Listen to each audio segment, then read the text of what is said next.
Hey everyone, welcome to this video. Having trouble with your iPhone's Wi-Fi signal? Here's a quick guide to fix it in 2024.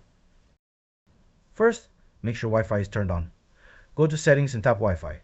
Ensure the toggle is switched to on and you're connected to the right network. Next, try turning Wi-Fi off and on again. In Settings Wi-Fi, toggle the switch off, wait a few seconds, and then turn it back on. Forget and reconnect to the network. Go to Settings Wi-Fi, tap the info icon next to your network, then select Forget this network. Reconnect by selecting the network again and entering the password. Still having issues?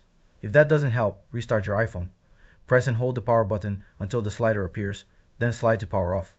Wait a few seconds, then press and hold the power button again to turn it back on. If your Wi-Fi signal is still weak, try moving closer to the router or checking if other devices are experiencing the same issue. It might be a problem with your router. Another tip is to reset your network settings. Go to Settings General Reset Network Settings. This will erase all saved networks and passwords, so you'll need to re-enter them. That's it. If this helped you fix your Wi-Fi signal, give the video a thumbs up and subscribe for more tips. Drop a comment if you have any questions.